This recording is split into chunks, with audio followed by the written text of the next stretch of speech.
Hello everyone, my name is Rashi Sharma. Today we are going to cover class 9th SST Civics chapter 3 Electoral Politics.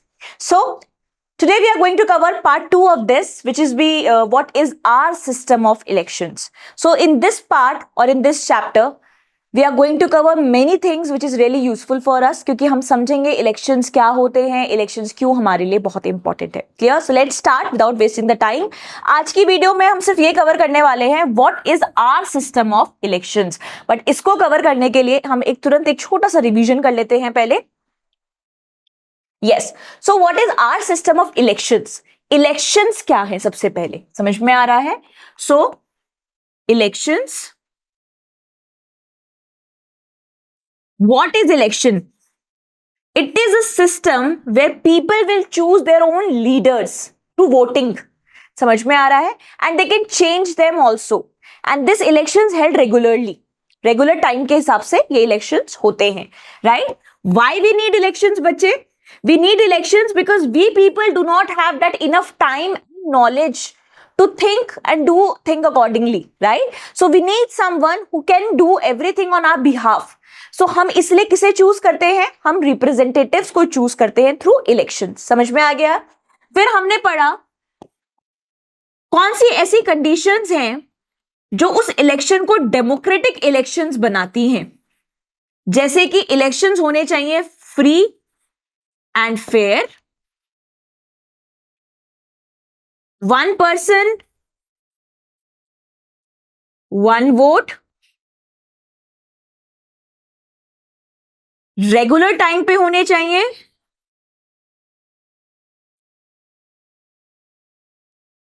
और preferred candidate should win. Very good.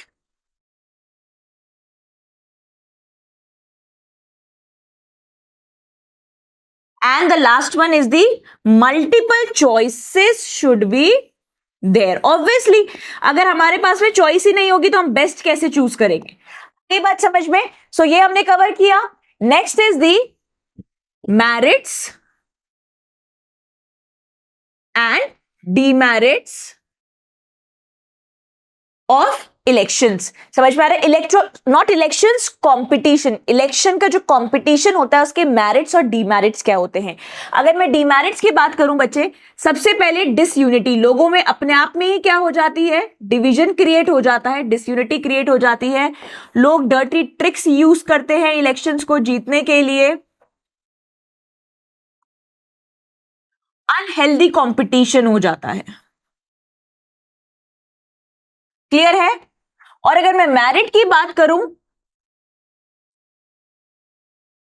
तो politician हमेशा क्या करने की कोशिश करेगा? Competition की वजह से विल गिव हिज बेस्ट. वो अपना बेस्ट देने की कोशिश करेगा कंपटीशन के नाम पे. आगे बात समझ में? सो ये है थोड़ा बहुत जो अभी तक हमने कवर किया है. इलेक्शंस क्या होते हैं, why we need elections, democratic elections के क्या क्या फीचर्स हैं. फिर हमें इलेक्शंस के इलेक्शन कंपटीशन, वो जो कंपटीशन है जो पार्टीज के लिए competition, that is not the electoral competition, उसके मैरिट्स और डीमेरिट्स सब क्या है. समझ में आ गया?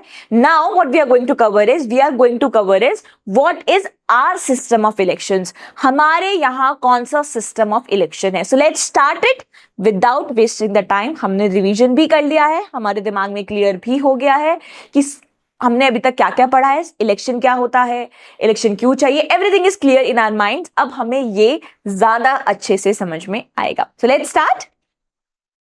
What is our system of elections. हमारे यहां कौन सा सिस्टम ऑफ इलेक्शन हम लोग फॉलो करते हैं. क्लियर?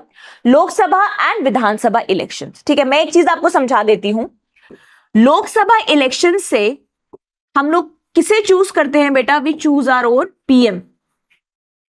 और अगर मैं स्टेट असेंबली की इलेक्शंस की बात करूं, स्टेट इलेक्शंस की बात करूं, सो हम किसे चूज करते हैं इसमें बेटा? चीफ मिनिस्टर को. जैसे हमने अपने अगर अपने एनसीईआरटी में देखा होगा, हमने हरियाणा में देवीलाल जी को जिताया था. सो वो जो देवीलाल जी है वो हरियाणा के क्या बने? उसमें जीतने के बाद में चीफ मिनिस्टर बन गए, बिकॉज वो स्टेट असेंबलीज के इलेक्शन थे. क्लियर है? बात समझ में आ गई है? Lok Sabha and the Vidhan Sabha election. Vidhan Sabha the state elections only, right? Held regularly after every 5 year, ये हर 5 साल में होते हैं। After 5 years the term of the elected representatives and, हर 5 साल के बाद में जो इलेक्टेड रिप्रेजेंटेटिव होता है उसका टर्म एंड हो जाता है, वापस से इलेक्शन किए जाते हैं, फिर जिसे चूज किया जाता है उसका टर्म वापस से स्टार्ट होता है। द लोकसभा और Vidhan Sabha stands dissolved after 5 year, the Lok Sabha and the Vidhan Sabha dissolved. Clear? Now the point is two types of elections are there बच्चे, general elections and the by elections. General election का मतलब क्या होता है? जो जनरल वे में होते हैं। समझ में आ रहा है? जनरल वे मतलब जो बेसिकली हर 5 साल के बाद में जो इलेक्शंस होने हैं उसे हम क्या बोलते हैं? जनरल इलेक्शंस बोलते हैं। Now what is by elections? By election happens only in a rare case when the seat is empty, because वो जिसे हमने इलेक्ट किया था उसे हमने हटा दिया है, या तो किसी रेयर कहते हैं ना, किसी करप्शन में या किसी चीज में, या फिर बिकॉज ऑफ डेथ और बिकॉज ऑफ रेजिग्नेशन वो क्या हो गई है? सीट हमारे लिए वेकेंट हो गई है। तब जो इलेक्शंस होते हैं बीच में उसे हम क्या बोलते हैं बेटा? By election. कंसेप्ट समझ में आ गया? अब इसको इलैबोरेट करके पढ़ते हैं थोड़ा सा। General elections held in all constituencies simultaneously either on the same day or within a few days। आगे बात समझ में? It's a general election, right? Purpose क्या होता है इसमें? To elect new representative for the entire Lok Sabha और द विधानसभा। जनरल इलेक्शंस का मोटिव सिर्फ ये होता है कि लोकसभा और विधानसभा के जो इलेक्शंस हो रहे हैं उसमें रिप्रेजेंटेटिव्स को चूज करना। समझ में आ गया है? Now the by elections held for single constituency, ये सिर्फ एक सिंगल कॉन्स्टिट्यूएंसी के लिए होते हैं। जिस कॉन्स्टिट्यूएंसी में वो प्रॉब्लम आई है सिर्फ उस कॉन्स्टिट्यूएंसी में वो इलेक्शन होता है। पर्पस क्या होता है? To fill a vacancy caused by the death और रेजिग्नेशन ऑफ अ मेंबर। किसी इंसान की, किसी हमारे रिप्रेजेंटेटिव की अगर डेथ हो जाती है या वो रिजाइन कर देते हैं तो उस एक कॉन्स्टिट्यूएंसी के लिए जब इलेक्शन होता है तो उसे हम क्या बोलते हैं? By election. समझ में आ गया है? इलेक्शन दो तरीके के होते हैं, general election and the by election. General वे में जो इलेक्शन होते हैं हर 5 साल में उसे हम क्या बोलते हैं? General election. और सिर्फ एक सिंगल कॉन्स्टिट्यूएंसी के लिए अगर किसी इमरजेंसी में इलेक्शन करवाए जाते हैं तो उसे हम क्या बोलते हैं बच्चा? By election. क्लियर है? बात समझ में आ गई है? Now, electoral constituency is very very important part. इसको समझना बहुत important है। In India, we use an area-based system for elections. India में चाहे से अगर मैं स्टेट असेंबली इलेक्शंस की बात करूं, विधानसभा इलेक्शंस की बात करूं, या फिर मैं लोकसभा इलेक्शंस की बात करूं, हम एरिया बेस्ड कॉन्स्टिट्यूएंसीज बना देते हैं। समझ में आ रहा है? ठीक है, उस हिसाब से हम लोग इलेक्शंस करवाते हैं। जैसे कि the country is divided into different area. अगर मैं पूरी इंडिया की बात करूं सो अलग अलग कॉन्स्टिट्यूएंसीज में इंडिया को क्या कर दिया गया है? डिवाइड कर दिया गया है। समझ में आ रहा है? These areas are called electoral constituencies. और जिन जिन अलग अलग एरिया और जिन जिन कॉन्स्टिट्यूएंसीज में इंडिया को डिवाइड कर दिया, हमारी कंट्री को डिवाइड कर दिया गया है, हमारी कंट्री में से जो कॉन्स्टिट्यूएंसीज अलग अलग डिवाइड कर ली गई हैं उन्हें हम क्या बोलते हैं? Electoral constituencies. Clear? The voters who live in area elect one representative. और उस हर एक कॉन्स्टिट्यूएंसी में से एक एक रिप्रेजेंटेटिव को क्या किया जाता है? इलेक्ट किया जाता है। और उसके लिए लोग क्या करते हैं? वोट करते हैं। ये हर एक पार्टी करती है। समझ में आ गया है? Clear? System of elections now बहुत अच्छे से समझना, क्योंकि अगर इसको समझ जाओगे तो बेसिक जो आपकी लाइफ की अंडरस्टैंडिंग होती है ना इलेक्शंस को लेके, आप उससे भी समझ जाओगे थोड़ा बहुत। Clear? First part, elections national level पे होते हैं, स्टेट लेवल पे होते हैं और लोकल लेवल पे होते हैं। नेशनल लेवल की अगर मैं बात करूं सो कॉन्स्टिट्यूएंसीज में पूरी India, national level is a central level, तो अगर मैं बात करूं इंडिया को हमने अलग अलग कॉन्स्टिट्यूएंसीज में बांट दिया है। और कितनी कॉन्स्टिट्यूएंसीज है इंडिया में? टोटल 543 कॉन्स्टिट्यूएंसीज है। समझ में आ रहा है? ठीक है। Member of the parliament, that means अगर हमारे पास में 1 कॉन्स्टिट्यूएंसी है और उस पर अगर हमने 1 रिप्रेजेंटेटिव को इलेक्ट किया है तो वो क्या कहलाएगा? एमपी। ऐसे ही अगर 543 हमारे पास में कॉन्स्टिट्यूएंसी है तो कितने लोग इलेक्ट हुए हैं? 543 एमपी इलेक्ट हुए हैं। एमपी मतलब मेंबर ऑफ पार्लियामेंट। क्लियर है? बात समझ में आ गई है? अब अगर मैं स्टेट लेवल की बात करूं, ठीक है, अगर जैसे मैं सिर्फ हरियाणा की बात करूं, जो हमने अभी एनसीईआरटी में हमारा फर्स्ट एग्जांपल पढ़ा था, हरियाणा की अगर मैं बात करूं सो हरियाणा में भी क्या है? अपनी अलग अलग कॉन्स्टिट्यूएंसीज बांट दी गई हैं। हर एक कॉन्स्टिट्यूएंसी, जो स्टेट में ही जो कॉन्स्टिट्यूएंसीज अलग अलग बांट दी गई हैं, तो उसका जो हमने रिप्रेजेंटेटिव जो हम चूज करते हैं उन्हें हम क्या बोलते हैं? Member of legislative assembly. उन्हें हम क्या बोलते हैं बेटा? MLA। MP member of parliament, जो हम नेशनल लेवल पे कॉन्स्टिट्यूएंसीज जो बनाते हैं उसमें से जब हम हर एक कॉन्स्टिट्यूएंसी के लिए एक रिप्रेजेंटेटिव को चूज करते हैं उसे हम क्या बोलते हैं, MP। जब हम यही चीज एक स्टेट में करते हैं कि हम स्टेट में बहुत सारी कॉन्स्टिट्यूएंसीज बना देते हैं, उस हिसाब से हम डिवाइड कर देते हैं बेसिकली स्टेट को, तो हर एक कॉन्स्टिट्यूएंसी के लिए हम एक एक रिप्रेजेंटेटिव को चूज करते हैं, उस रिप्रेजेंटेटिव को हम क्या बोलते हैं, MLA, that is member of legislative assembly. Clear है, बात समझ में आ गई है। सेम चीज की जाती है लोकल लेवल पे। लोकल लेवल पे भी क्या किया जाता है, वार्ड्स में बांट दिया जाता है। आ गई ये बात समझ में, डन। सो नेशनल लेवल पे कैसे डिवीजन करते हैं वो हमें समझ में आ गया है। Then we understand the meaning of the state level also and the local level also. Clear. ऐसे ही एक बहुत इंपॉर्टेंट पार्ट जो आपके इलेक्शंस का है वो आता है बेटा reserved constituencies.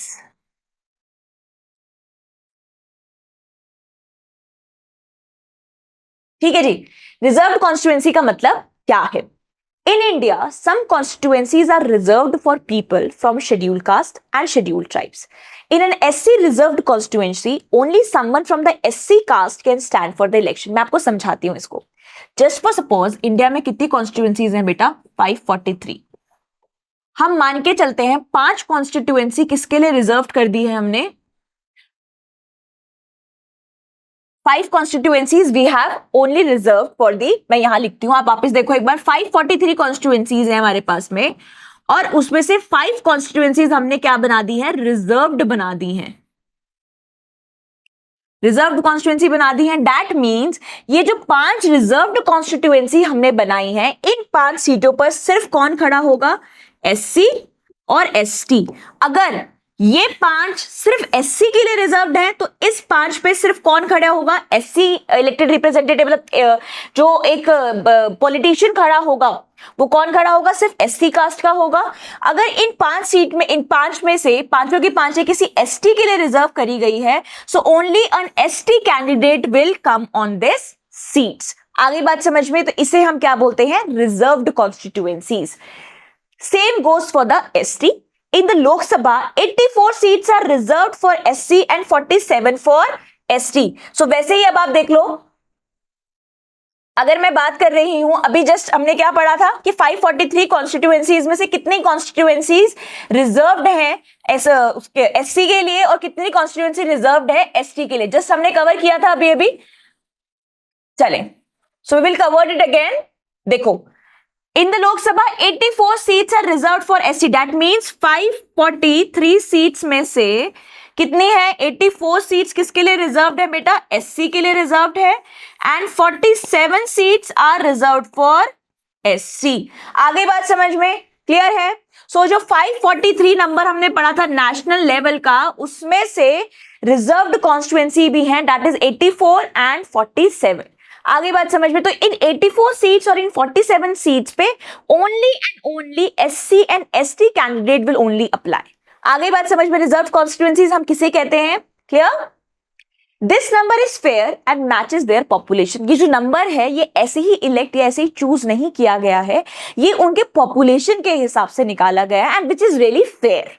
Okay, later this reservation system was extended to other weaker sections at the district and the local levels also। ऐसे ही reservations सिर्फ अब national और state पे ही नहीं बल्कि अब district और local levels पे भी दिए गए हैं। In many states, seat in rural and urban local bodies are reserved for other backward classes OBC। अब rural अगर मैं बात करूँ कुछ seats states की, कुछ rural और local में भी OBC लोगों के लिए भी seats क्या करी गई हैं, reserved करी गई हैं। Clear? Also 1/3 of the seats in the rural and urban local bodies are reserved for the women candidates also। अब औरतों के लिए भी रिजर्व्ड करी गई हैं कुछ सीट्स। क्लियर, समझ में आ गया है। वुमेन रिजर्वेशन एक्ट 2023, नारी शक्ति वंदन अधिनियम 2023, right, reserve 1/3 of seats for women. इस एक्ट के थ्रू क्या हुआ है, इस एक्ट के थ्रू वुमेन्स के लिए रिजर्व करी गई है सीट्स पार्लियामेंट में भी और लेजिस्लेटिव असेंबलीज में भी, सिमिलर टू द रिजर्वेशंस इन पंचायत। ये सब क्यों है, मतलब why the reservation is given, why the reservation to women are also given, because to increase women participations in governance and the decision making. देखो हमने अभी तक दो रिजर्व, मतलब हमने एक तरीके से अभी दो चीजों के बारे में ऐसे बात करी जो कि हम रिजर्वेशन जिनके बारे में हमने बेसिकली पढ़ा। तो कौन कौन सी थी? एक तो देखो रिजर्व्ड कॉन्स्टिट्यूएंसीज पढ़ा हमने। रिजर्व्ड कॉन्स्टिट्यूएंसीज में सबसे पहले हमने पढ़ा SC ST, फिर हमने पढ़ा OBC, फिर हमने पढ़ा वुमेन के बारे में भी। आपने कभी सोचा कि ऐसा क्यों होता है? उसका रीजन ये है बेटा, पहले के टाइम की अगर मैं बात करूं, सो इन लोगों को उतनी अपॉर्चुनिटीज या उतने रिसोर्सेज मिलते ही नहीं थे कि ये लोग क्या कर पाए, कोई इलेक्शन को फाइट कर पाए। समझ में आ गया? So to give them proper chance of winning, to give them equality, this sort of reservation was started for them.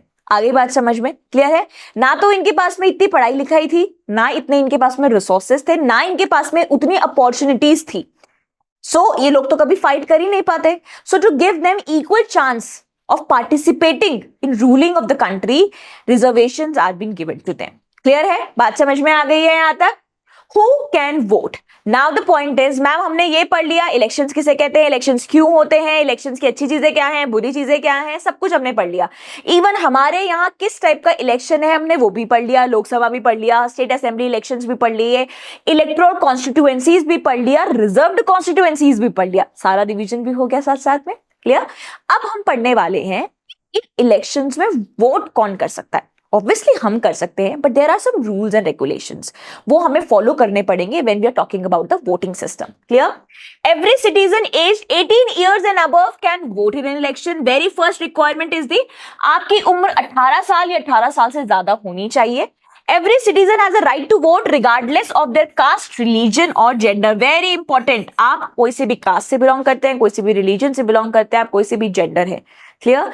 आपके पास में वोटिंग राइट जरूर है और आपके वोट को प्रॉपर वैल्यू दी जाएगी। Clear? Some criminals and people with unsound minds may be denied the right to vote, but this happen very rarely. कोई criminals या कोई दिमाग से थोड़ा सा well off नहीं हो, unsound mind के हो, उनको वोटिंग के राइट फिर भी मना किए जा सकते हैं, बट ये भी बहुत रेयरली होता है। Otherwise everyone have the right to vote. Clear? Voters list, vote देने के लिए, अब हमने ये तो पढ़ लिया हम वोट दे सकते हैं। वोट देने के लिए पहले एक वोटर लिस्ट बनाई जाती है बेटा। गवर्नमेंट क्या करती है, पहले एक वोटर लिस्ट बनाती है कि कितने कितने लोग हैं, उस हिसाब से एक वोटर लिस्ट बन के आती है, रेडी होके आती है। ठीक है? A list of those who are eligible to vote in a democratic elections are prepared. This list is called the electoral roll and is commonly known as the voter list. इसे हम क्या बोलते हैं, इलेक्टोरल रोल भी बोलते हैं और popularly known as the voter list also, जिसमें हम सबके नाम होते हैं कि कौन कौन आने वाले इलेक्शंस में वोट दे सकता है। समझ में आ रहा है? It is the government responsibility to make sure all eligible voters names are there on the voters list. ये गवर्नमेंट की रेस्पॉन्सिबिलिटी होती है कि सब लोगों के नाम उस वोटर लिस्ट में होने चाहिए। New names are added as people reach the voting age and names are removed for those who move away or pass away. नए सरकार जो होती है, गवर्नमेंट जो होती है, वो नए नाम भी ऐड करती है, साथ में वो उन लोगों के नाम हटा भी देती है जो पास हो चुके होते हैं या फिर जो माइग्रेट कर चुके होते हैं। आगे बात समझ में? The voter list is updated every 5 years to keep it current. हर 5 साल में ये अपडेट होती रहती है, जिससे कि हर एक कितना एक प्रॉपर एक अच्छा डाटा निकल के रेडी हो पाए और कोई भी वोटर छूटे ना वोटर लिस्ट में उसका नाम आने से। आगे बात समझ में? So basically it's a duty of government. Election photo identity card EPIC, इस तरीके का, अगर आपको स्क्रीन पे दिख रहा होगा, इस तरीके का वोटर आईडी कार्ड मिलता है। आपके पेरेंट्स के पास में जरूर होगा, आपके बड़े भैया भाभी दीदी सबके पास में होगा। इस तरीके से एक वोटर कार्ड मिलता है। आपको बोला जाता है कि अब आप इलेक्शन पे आप वोट देने के लिए जाओगे तो आप इसको लेके जाओगे, बट अभी कोई नहीं इसको लेके जाता है। कोई ना हर कोई अपने ड्राइविंग लाइसेंस या आधार कार्ड और ये सब लेके जाते हैं, बिकॉज इट ऑल्सो वर्क्स। इसके बजाय वो भी काम कर जाते हैं। समझ में आ रहा है? It is given to everyone on the voters list. Voters are asked to carry this card when they vote to prevent the fraud. However, this card isn't mandatory yet. Voters can also show other identity proof like the ration card, driving license, Aadhaar card for the voting. Clear है, बात समझ में आ गई? Done. सो अच्छे से सारी चीजें समझ में आ चुकी है, हमने बहुत सारी चीजें इसमें कवर करी। हमने लोकसभा इलेक्शंस के बारे में पढ़ा, हमने विधानसभा इलेक्शंस के बारे में पढ़ा, हमने कॉन्स्टिट्यूएंसीज के बारे में पढ़ा, इलेक्टोरल कॉन्स्टिट्यूएंसीज के बारे में पढ़ा, उसमें से हमने रिजर्व्ड कॉन्स्टिट्यूएंसी के बारे में भी पढ़ा। So this is all we covered, right. अब तुरंत एक छोटा सा रिवीजन कर लेते हैं जिससे मुझे भी समझ में आ जाए कि आपको सारा समझ में आ गया है। Clear? Describe the area-based system of election in India at national, state and local level. National level पे हमने क्या क्या पढ़ा था? कितनी कॉन्स्टिट्यूएंसीज हैं बेटा?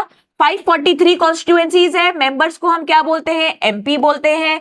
फिर स्टेट लेवल पे कितनी? स्टेट लेवल पे के जो मेंबर सिलेक्ट होते हैं उन्हें हम क्या बोलते हैं? एमएलए बोलते हैं। लोकल लेवल्स पे वार्ड्स में क्या होते हैं? डिविजन्स किए जाते हैं। और इन सब में क्या मिलती है? कुछ रिजर्व्ड कॉन्स्टिट्यूएंसीज भी होती हैं। क्लियर? बात समझ में आ गई? Explain the significance and functioning of reserved constituencies in Indian elections. Why in reserved constituencies are important? मैंने आपको बताया था कि रिजर्व्ड कॉन्स्टिट्यूएंसीज इसलिए इंपॉर्टेंट है क्योंकि कुछ लोग ऐसे हैं जिनको प्रॉपर रिसोर्सेज या प्रॉपर अपॉर्चुनिटीज नहीं मिल पाई to grow and participate.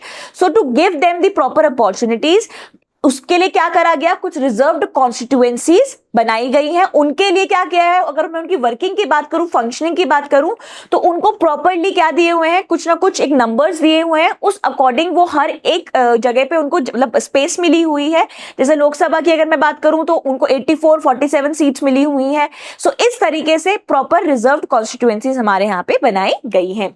Understand the process of maintaining and updating the voters list in India. ये जो पूरा अपडेटिंग का काम होता है और वोटर्स लिस्ट का ध्यान रखने का काम होता है, ये कौन करता है बेटा?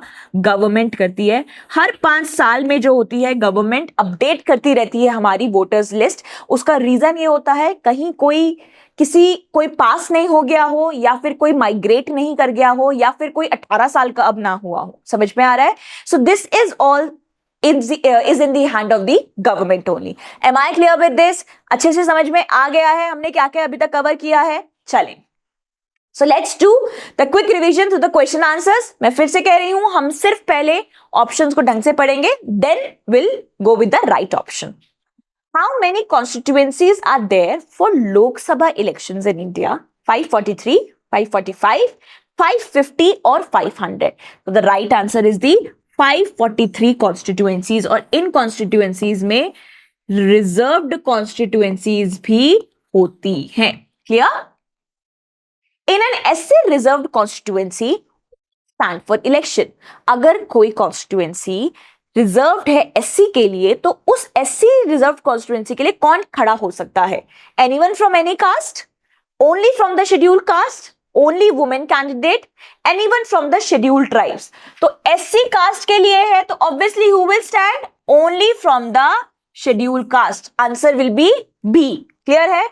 चले, third question, at what age can a citizen in India vote in an election? Voting के लिए एक राइट एज इंडिया में क्या है? 16 ईयर्स, 21 ईयर्स, 18 ईयर्स और 25 years. So the correct answer will B 18 years. I hope अच्छे से समझ में आ गया हो। हमने बहुत सारी चीजें कवर कर ली है। इलेक्शंस क्या होते हैं, इलेक्शंस का मतलब क्या होता है, हमें इलेक्शंस क्यों चाहिए, merits demerits of the election competitions, democratic elections के पार्ट्स क्या होते हैं। फिर हमने कवर किया लोकसभा इलेक्शंस, विधानसभा इलेक्शंस, हमने इसके अलग अलग कॉन्स्टिट्यूएंसीज पढ़ी, इलेक्टोरल कॉन्स्टिट्यूएंसी भी covered, then the reserve constituencies भी ऑल्सो कवर्ड।